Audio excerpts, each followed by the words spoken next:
واجب الاحترام معززین سامعین و حاضرین حضرات، قرآن مجید فرقان حمید برہان رشید کے 16واں پارہ میں سے سورہ مریم شریف کی ایک آیت کریمہ کی تلاوت کا شرف حاصل ہے۔ اللہ تبارک و تعالی جل شانہ نے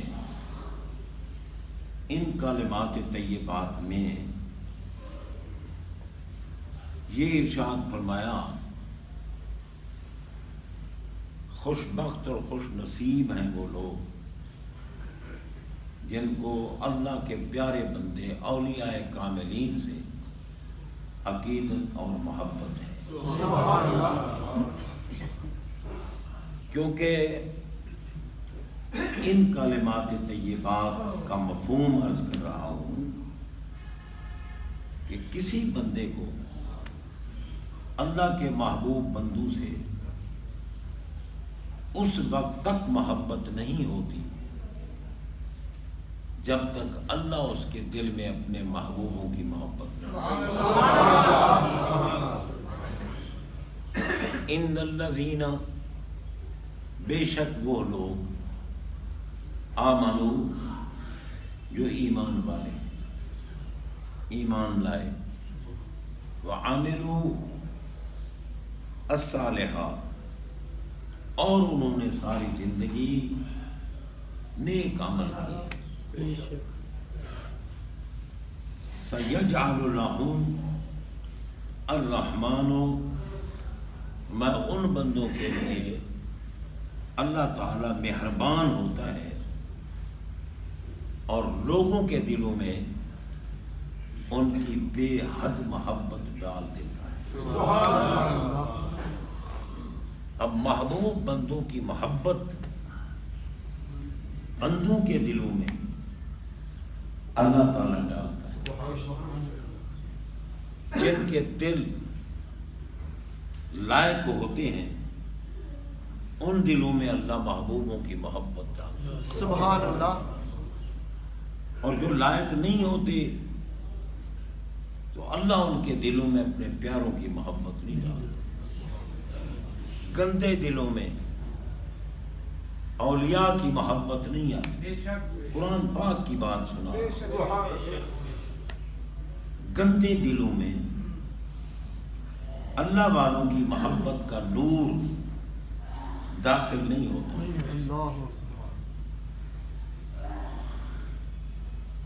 اور جو دل پاک اور صاف اور منور اور روشن ہوتے ہیں اللہ خود ان دلوں میں اپنے پیاروں کی محبت ڈالتا ہے۔ سبحان اللہ۔ تو بھئی ہم خوش نصیب ہیں کہ اس دور پر فتن میں ہر طرف سے فتنے، لوگ اس کو فرقہ واریت کا رنگ دیتے ہیں، لیکن وہ ناقص العقل ہیں، ان میں سمجھ بوجھ نہیں ہے، چاہے وہ پی ایچ ڈی بھی کیوں نہ کر لیں، بے وقوفی میں بھی تو پی ایچ ڈی ہوتی ہے۔ حضرات محترم، اب اندازہ لگائیں ایمان مدینے والے آقا کی محبت کا اور نیک اعمال ان کی نوکری کا نام ہے۔ اللہ، سبحان اللہ، سبحان اللہ۔ جو مدینے والے آقا کی محبت میں ڈوب کر ان کی نوکری کرتا ہے، ان کی غلامی کرتا ہے، وہ اللہ کا محبوب بن جاتا ہے۔ سبحان اللہ۔ فاتبعونی یحببکم، دیکھو نا کیا شان ہے ہمارے آقا۔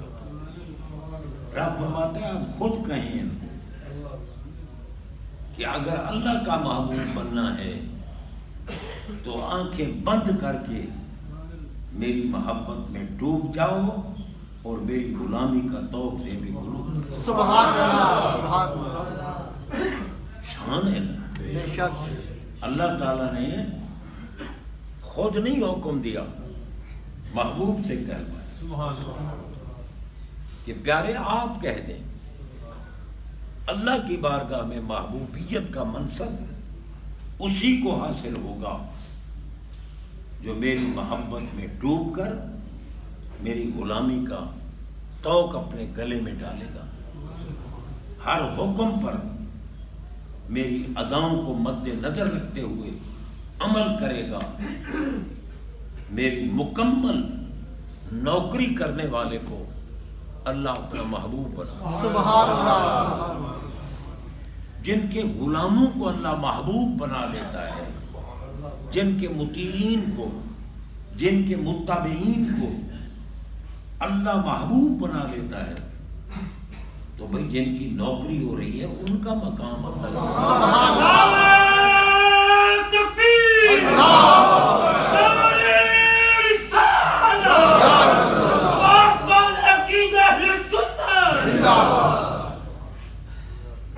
جن کی غلامی، اطاعت، اتباع کرنے والے محبوب بن جاتے ہیں، اللہ کے محبوب،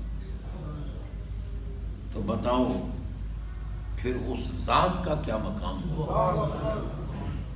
اور نوکر تو محبوب بن جاتے ہیں، اور جو خود اس محبوب کے محبوب ہیں، سبحان اللہ،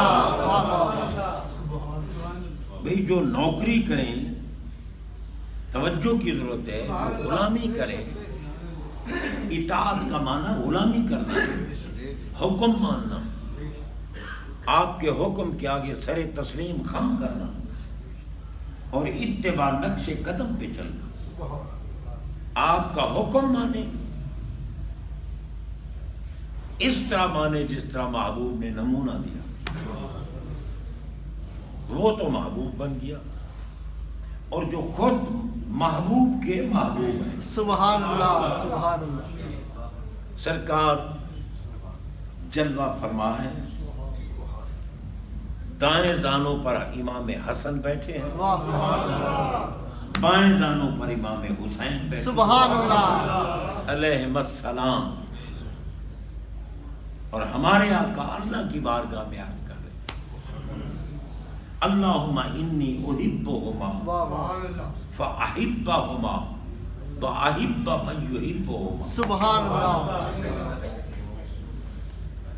یا اللہ یہ دونوں میرے محبوب ہیں، سبحان اللہ، تو بھی ان کو محبوب بنا۔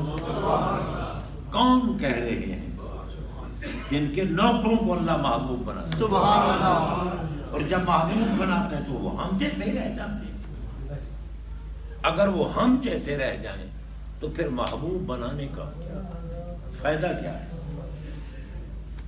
محبوب جن کو بناتا ہے نا، ان کی پھر عظمتیں دکھاتا ہے۔ میں اذا احببتہ، جب اس بندے کو میں محبوب بنا لیتا ہوں، فَكُنْتُ سَمْعَهُ الَّذِي يَسْمَعُ بِهِ وَكُنْتُ بَصَرَهُ الَّذِي يَبْصُرُ بِهِ وَكُنْتُ يَدَهُ الَّتِي يَبْطِشُ بِهَا وَكُنْتُ رِجْلَهُ الَّتِي يَمْشِي بِهَا وَإِنْ سَأَلَنِي لَأُعْطِيَنَّهُ۔ سبحان اللہ، میں جب محبوب بنا لیتا ہوں نا، جو محبوب کے نوکر ہیں ان کو محبوب بنا لیتا ہوں، تو پھر ان کو عظمت یہ دیتا ہوں کہ میں ان کے کان بن جاتا ہوں۔ قابل توجہ بات ہے، میں ان کے کان بن جاتا ہوں، محبوب کے مطیعین کے، متبعین کے۔ رب فرماتا ہے میں کان بن جاتا ہوں، جن سے وہ سنتا ہے، میں ان کی آنکھیں بن جاتا ہوں، جن سے وہ دیکھتے ہیں، میں ان کے ہاتھ بن جاتا ہوں، جن سے وہ پکڑتے ہیں، میں ان کے پاؤں بن جاتا ہوں، جن سے وہ چلتے ہیں۔ اب یہ حیرت کی بات نہیں، بھئی اللہ تعالیٰ خالق ہے اور محبوبیت کے منصب میں فائز ہونے والے مخلوق ہیں، وہ مالک ہے، یہ مملوک ہے، وہ معبود ہے، یہ بندے عبد ہیں۔ تو یا اللہ تو لامحدود ذات ہے، تو غیر مقید ذات ہے، تو پھر ان کے کان کیسے بن جاتا ہے؟ تو اللہ ہے، یہ بندے ہیں، تو بے نیاز ہے، یہ نیاز مند ہے، تو مطلق ہے، یہ مقید ہے، تو لامحدود ہے، یہ محدود ہے، تو ان کے کان کیسے بن جاتا ہے؟ تو ان کی آنکھیں کیسے بن جاتا ہے؟ تو ان کے ہاتھ کیسے بن جاتا ہے؟ تو ان کے پاؤں کیسے بن جاتا ہے؟ امام فخر الدین رازی جو امام المفسرین ہیں، ان نے اس عقدے کو حل کیا۔ میں اللہ اللہ ہے، بندہ بندہ ہے، لیکن جب یہ بندہ محبت تاجدار مدینہ میں ڈوب کر محبوب کی غلامی کرتے ہوئے، عشق میں گم ہو کر محبوب کی غلامی کرتے ہوئے وقت گزارتا ہے، تو پھر اس کا دل جو ہے نا محبت محبوب کے نور سے اس کا دل منور ہو جاتا ہے، اس کا دل شیشہ بن جاتا ہے۔ اب جیسے سورج کے سامنے شیشہ رکھو اور اس شیشے میں دیکھو تو سورج نظر آئے۔ اب کوئی کہے سورج سے کہ تو کیا ہے، وہ کہے گا دیکھو آئینے میں، آئینے میں دیکھو میرا عکس نظر آئے گا۔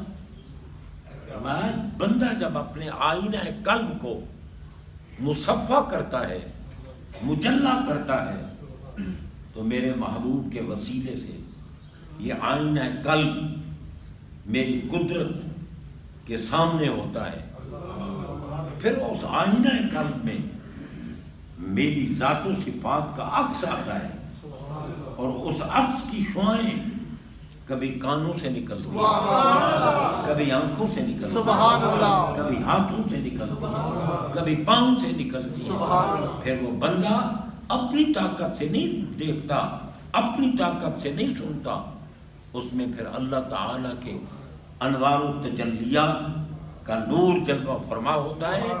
وہ سنتا ہے تو میری طاقت سے، وہ دیکھتا ہے تو میری طاقت سے، وہ پکڑتا ہے تو میری طاقت سے، وہ چلتا ہے تو میری طاقت سے۔ سبحان اللہ، سبحان اللہ، نعرہ تکبیر، اللہ نعرہ رسالت، نعرہ حیدری، نعرہ غوثیہ۔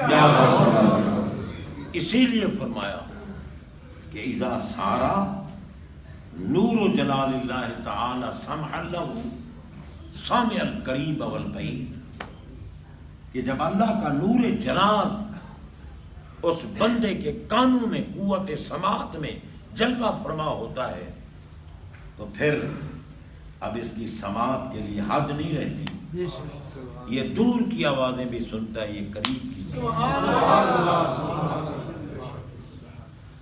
اور جب وہی نور جلال اس کی آنکھوں میں جلوہ فرما ہوتا ہے تو یہ اندھیرے میں بھی دیکھتا ہے، یہ اجالے میں بھی دیکھتا ہے، یہ قریب بھی دیکھتا ہے، یہ بعید بھی دیکھتا ہے، یہ پردے میں بھی دیکھتا ہے، یہ ظاہر بھی دیکھتا ہے، اب اس سے چھپی کچھ نہیں رہتی۔ یہی بات تھی کہ حضرت سیدنا عمر بن خطاب فاروق اعظم رضی اللہ تعالی عنہ منبر پہ جلوہ فرما ہے، جمعہ کا دن ہے، لشکر بھیجا ہوا تھا نہامند کے مقام پر مشرکین کے ساتھ جنگ کے لیے۔ مشرکین نے یہ تجویز بنائی کہ پہاڑ کے پیچھے سے ان کے رخ ادھر ہیں، ہم پیچھے سے حملہ کریں، ان کے پاؤں اکھڑ جائیں گے اور ہم غالب ہو جائیں گے۔ نہامند کے مقام جو تقریباً مدینہ منورہ سے 2-2.5 ہزار میل کے فاصلے پر تھا، حضرت فاروق اعظم رضی اللہ تعالیٰ عنہ منبر پہ بیٹھے ہیں، تقریر فرما رہے ہیں، لیکن جملہ معترضہ جو بات ہو رہی ہو نا اس کے درمیان اگر کوئی اور بات آ جائے اسے جملہ معترضہ کہتے ہیں۔ تو جملہ معترضہ کیا استعمال کیا میں یا ساریتو الجبل. اب فاروق اعظم کی آنکھیں دیکھ رہی تھی،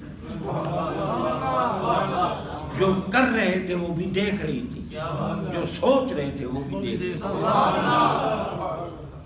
اس لیے آپ نے فرمایا کیونکہ جو فوج بھیجی تھی اس کا سپہ سالار ساریہ تھے.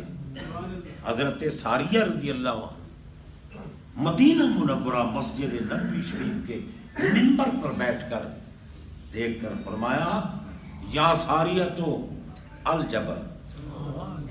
انہوں نے آواز مدینہ پاک سے لگائی، وہ بھی تو صحابی رسول، انہوں نے نہامت کے مقام پہ آواز سنی اور متوجہ پہاڑ کی طرف ہو گئے. جب پہاڑ کی طرف متوجہ ہوئے تو پھر غالب ہو گئے. پیچھے سے آنے والی فوج جو حملہ کرنے والی تھی اس پر یہ غالب ہو گئے، انہیں فتح نصیب ہو گئی. اب ملا کہے نہ نبی کچھ کر سکتا ہے نہ ولی کچھ کر سکتا ہے. پاگلو، یہ اللہ کا محبوب بندہ، میرے نبی کا صحابی، فاروق اعظم کا لقب لینے والا بیٹھا تھا منبر پہ، اور جو حاضرین تھے ان کو بھی دیکھ رہے ہیں، گفتگو بھی ہم سے ہو رہی ہے، اور نگاہیں نہامت کے مقام پر پہنچی، اور ادھر سے انہوں نے آواز دی، ادھر سے سپہ سالار نے سن دی. تو بتاؤ اگر وہ مغلوب ہو جاتے تو مشکل میں پھنس جاتے، لیکن ان کی مشکل کو دور کرتے ہوئے آواز دی اور میں الجبل، پہاڑ کی طرف ہو جاؤ. یہ خبیث پہاڑ کی طرف سے حملہ کرنا چاہتے ہیں، محمد پاک کے غلاموں پر غالب کوئی نہیں آ سکتا. اس لیے ادھر متوجہ ہوئے، بجائے مغلوب ہونے کے غالب ہوئے. سارے حاضرین صحابہ حیران تھے کہ یار یہ کیا بات ہو رہی ہے. اور جب وہ واپس آئے تو انہوں نے آ کر بتایا کہ اگر فاروق اعظم ہماری مشکل کشائی نہ کرتے تو ہم کافروں کے آگے مغلوب ہو جاتے، وہ ہمیں قید کر لیتے. مگر یہاں بیٹھ کر ان کا دیکھنا اور وہاں ان کے سپہ سالار کا سننا، یہ ہے اللہ کا نور جب جلوہ فرما، آنکھوں میں جلوہ فرما، کانوں میں جلوہ فرما ہوتا ہے تو پھر یہ دور بھی سنتے ہیں، قریب بھی سنتے ہیں. یہ دور بھی دیکھتے ہیں، یہ قریب بھی دیکھتے ہیں، یہ اندھیرے میں بھی دیکھتے ہیں، یہ اجالے میں بھی دیکھتے ہیں. تو جناب بندہ باقی باتیں انشاءاللہ اب چونکہ نماز جمعہ کے بعد ہماری ماہانہ محفل کا انعقاد ہوگا، اللہ کرم فرمائے گا تو پھر یہی بات مکمل کر لیں گے محفل میں. وآخر دعوانا الحمدللہ.